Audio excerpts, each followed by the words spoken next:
Hey baddies, welcome back to the channel. Today I'm going to answer some of your questions from the comment section. Remember, no question is too big or too small. Drop them below in the comments and I may get to yours next time.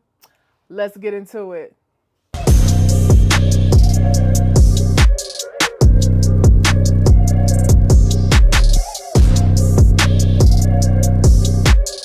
First up, we have a question from Catherine Molinari. Correct me if I'm wrong.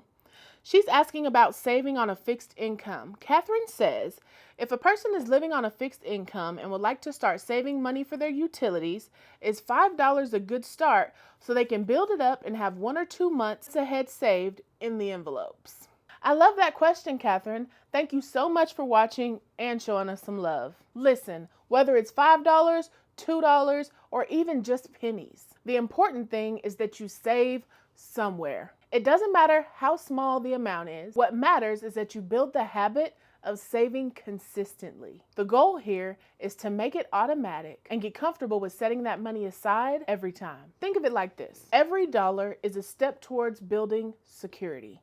So yes, $5 is an amazing start. And once you've made that a habit, you can scale it up as your situation allows. We actually have a penny savings challenge over at Baddies and Budgets that I created just for people like you. By completing this challenge, you could actually save over $600, 1 penny, $1 at a time. This was created specifically for folks working with smaller amounts to save.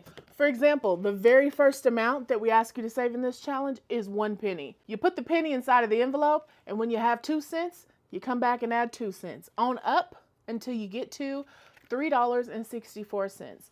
Once your bag is full, you'll have pretty close to $700. It's about 660-ish, but small amounts make big amounts. Thank you, Catherine. See how starting small can lead to big results? Trust me, you've got this, girl. All right, let's get to question number 2. Next up, Banisha Ali asks, is high priority a saving category?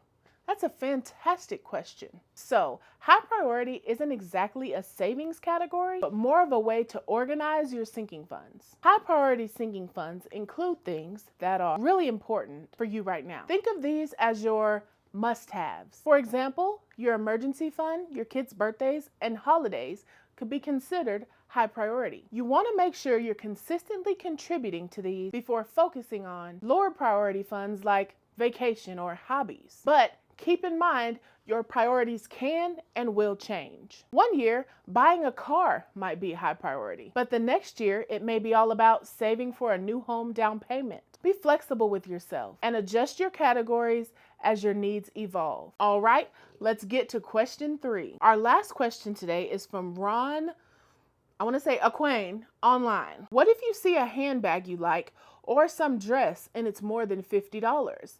This question is in reference to variable expenses in my cash envelope where I only budgeted $50 for spending. Ron, I know the struggle. You see something cute and suddenly, what budget, baby? I get it. I've been there. Here's how I do it. I keep a self-care envelope in my sinking funds. So any last minute or impulse shopping trips I need to take are funded right with this envelope. This is my go-to for those random finds. If the money's in here, I'm free to spend it. But if not, then it's time to think twice about those purchases because maybe it's not in my budget. If you find something that you really love, but you find there's no extra in the budget for it, it's okay to wait on it. It is okay to wait on it. Contribute more money to your sinking fund for shopping. So the next time something like that pops up, you've got the funds for it. If you're a person who finds yourself tempted by fashion or other goodies, consider setting up a sinking fund for them. If you're someone who wants a new tattoo every 6 months, tattoo sinking fund. If you're someone who sees those Amazon must-buy videos and you have to buy that new coffee cup, set up a sinking fund. That way, you can enjoy guilt-free spending while still staying on track with your overall budget. And just like that, we're done. That's it for today's questions. I hope this helped you get some new insights into budgeting and cash stuffing. If you've got any questions for me, make sure to leave them in a comment below. And don't forget to like and subscribe for more budgeting tips or just some more of your good old favorite baddie. I'll see you guys in the next one. Bye.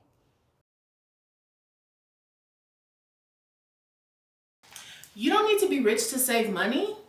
Let me show you why. Today we're going to add some money to our monthly savings challenge. 2 weeks worth to be exact. Let's check it out. So we are currently on the month of September. This is a weather-based challenge.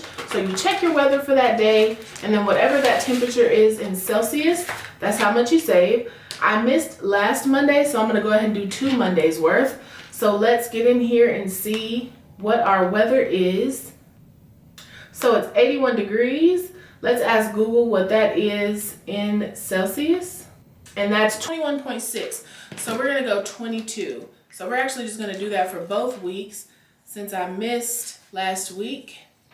So we have to add $44 to our challenge today, so let's grab that. So 20, 40, and I don't think I have enough ones, so we're gonna just go ahead and do 5. Let's see if I have $1. We'll take $1 out, so we'll make that 44. So in here now we have 20, 40, 60, 80, 85, 90, 95, 96, 97, 98, $99. I'm gonna put that dollar back. So we have a solid 100. We have 1 more week to go, and then we'll be done with the month of September. I personally save all my money up to the end of the year, and I go ahead and do something with it. This year will probably be an extra mortgage principal payment, but we'll see. So that's it for this week. Until next week, which is the last week of the month. The dogs are tussling in the background, but it's time to add some money to our advent calendar challenge. I've officially got everything ordered. We're just waiting on everything to arrive now. So as I get ready to start this challenge, leave me a comment and let me know whether you want to know what's in it before, like a sneak peek, or would you rather be surprised? Let's get into it. So as you know, guys, we add $22 to this challenge every week so that we have enough money for the new advent calendar when it launches on Black Friday. Again, this is a freebie printable if you're on our email list for our advent calendar. If you want information on how to do that, it'll be in the description. We're gonna add our $22 for today. Let's see what we've got now. If you hear my dogs in the back fighting, so sorry. 20, 40, 60, 80, 100, 120, 1, 2, 3, 4, 5, 6, 7, 8, 9, 131. So we're almost halfway there with our savings for the advent calendar. Y'all, this is the best product we've ever done. I've been up late night every night for the past 3 months getting everything together and designed. And when I tell you I over-delivered, It's probably $1,000 worth of stuff. Easily. It's so good. But all right, I'll see y'all next week.